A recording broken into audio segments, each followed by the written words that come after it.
Hey everyone, welcome back to another video. Today I'm going to be going over the most recent NASCAR Crown Jewel from Charlotte Motor Speedway, and that was the annual Coca-Cola 600 on Memorial Day weekend. So yeah, that's basically it. That's the intro, so let's go. Not that drawn out of an intro, obviously, thankfully. So yeah, I'm going to be going over everything of note. So yeah, let's go chronologically. Starting off with stage one, you had 3 cautions, which were the most we saw on a single stage, if you don't count that last one, because... Wait, I do count that last one. Dang it, I already messed up the video. I'm not going to reshoot this. I have faith in myself that I'm not going to mess up any more times like this. So, let's keep going. Okay. The first caution grab was on lap 35. This was right before green flag stops, I believe. It was for Josh Berry spinning out, and we've seen that that same type of spin the entire weekend. So it was no surprise to see that there. Berry spun out, lost the car coming off of, I think, turn 2. And that was all she wrote right there for Berry. And then, yeah, fast forward to lap 53, and then...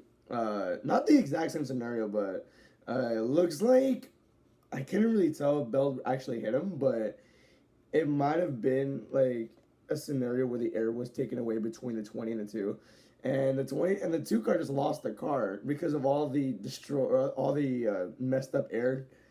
I don't know how to explain it. I think I explained it correctly, I'm hoping. The 2 lost the car, spun out, and then the 88 of Zilich coming in, tried to avoid it, and completely plowed into that 2 car, ending both of their races, which is unfortunate, too, because the 2 was doing pretty well. He was running top 10.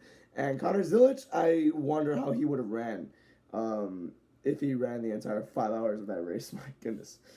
But yeah, unfortunate wreck. Thankfully, everyone was okay. So yeah, a little shout out in stage 1 here to Zane Smith. He was up front for a good amount of laps. I think this was the most laps he's ever led in his career.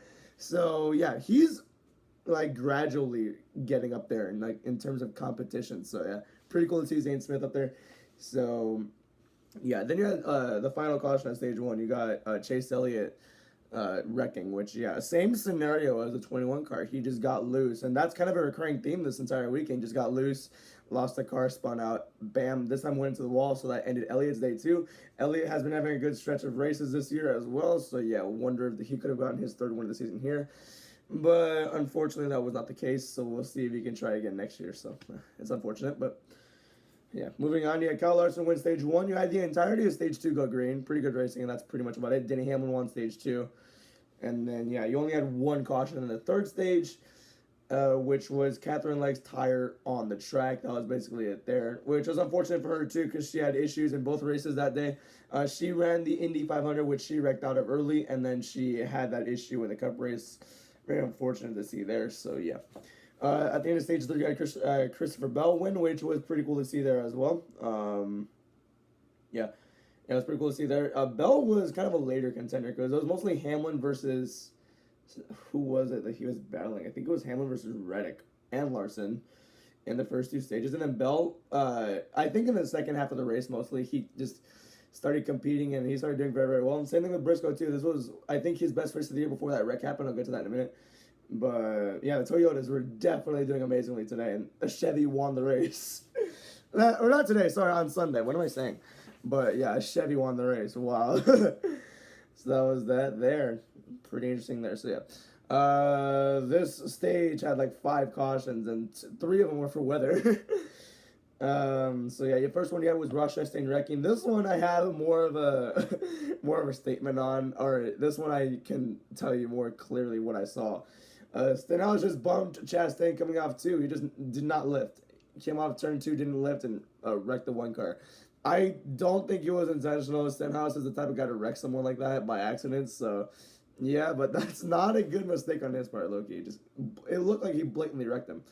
But yeah, came off 2, didn't lift, and that was it. So that was the scenario there. Chastain wrecked hard. Thankfully, he was okay. So yeah, on to racing. But then immediately, as you go back on the restart, you got 3 cars and some others get involved as well. So yeah, what happened there? This was on the restart too, so everyone's jam-packed together. Briscoe was behind Buscher and Priest. Briscoe comes down, tries making it 3 wide, 17 goes low, or tries blocking, I think, the run that the 19 had. And Buscher goes around, the 16, the 19 crash hard, the 21 of Barry gets involved, and that was nasty wreck there. Thankfully, everyone was okay, so yeah, that was pretty much it. So yeah, that was the last wreck we've had, and then the final... what, I would say 20-some laps of this, or I'm sorry, the final 40-some laps that they ran were very chaotic, I would say. So, yeah, Yeah, pretty cool. So then you had some like 15 to 20 laps of green flag racing, and then you had the caution come out for lightning, and I thought for sure the race was done right there, because lightning holds they usually take 30 minutes, maybe more if another lightning strike is detected. They caught a lightning strike 6 miles off the track, and I'm like, okay, we're gonna go to red flag for 30 minutes because yeah, you don't want to risk it with lightning. Like people get mad at that, but you don't want to risk it because like, I remember there was a scenario with Atlanta last year. There was a lightning strike, but it was a kind of a partly cloudy day.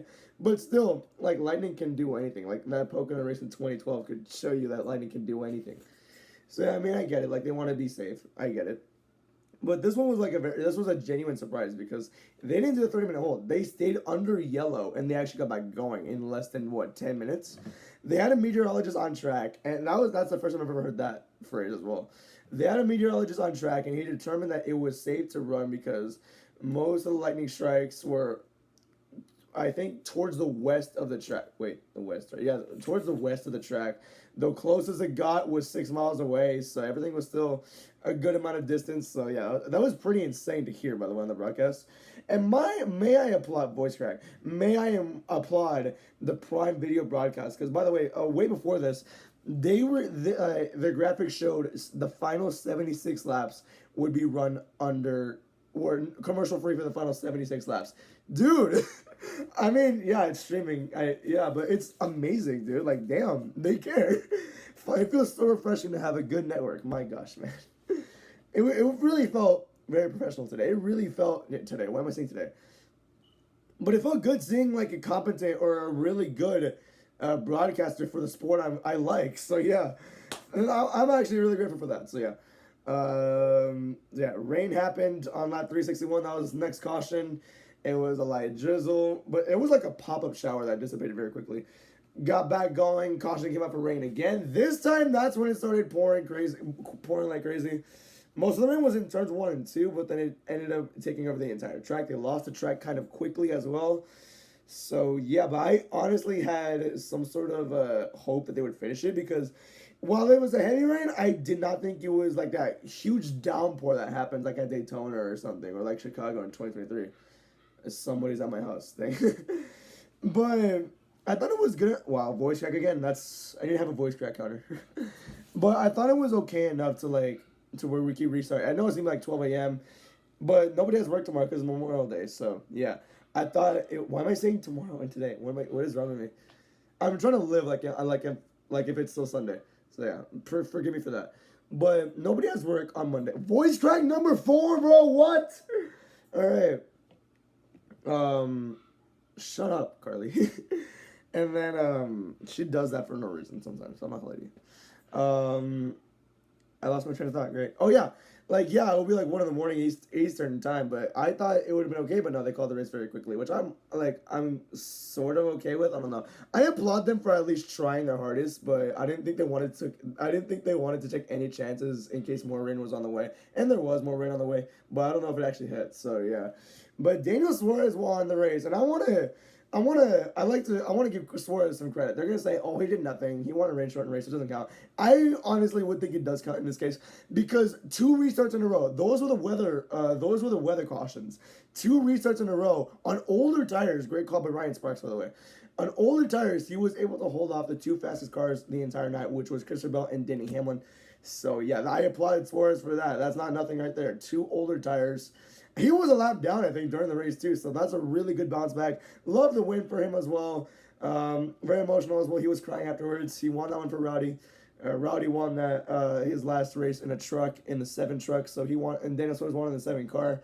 So it was honestly very heartfelt right there. So, yeah. Overall, I thought the race was pretty good. Honestly, it was very good. The broadcast might have carried it, honestly. But I enjoyed it. I was enjoying it. I thought it was very good. I do wish it could have gone to the end, but with the amount of good racing we got for this race, I was okay with it. But at the same time, I was a little bit salty because none of the races got to finish this week. Shut up! Sorry. O'Reilly race, they called it so quickly. They didn't even give it a chance because, yeah, it was heavy mess as well. Truck race, stupid time limit. That's the one I'm most pissed off about because it was dumb. There's no reason why. And then this race, rain. So, you can't really blame NASCAR on that, but yeah. Before I rate the race, though, let's go over the top finishers. Daniel Suarez got the win. Christopher Bell got second. Denny Hamlin third. Tyler Reddick fourth. So that's 3 Toyotas in the top 5. Awesome sauce there. Kyle Larson got fifth. Good finish for him. Ty Gibbs, another top 10, got sixth. Ryan Blaney 7th. Joey Logano got 8th. William Barron 9th. And Zane Smith, nice. He still ended up with the top 10. That's pretty good to see there. So yeah, I'm going to give the race a 3.6 out of 5. I enjoyed it a lot. Like I said, broadcast may have carried it, but oh well, that's okay with me. I still enjoyed it. So yeah, that's going to be it for this video. This is the longest review I've had of a race this entire year. So yeah, thank you guys for watching. Have a good night. Goodbye.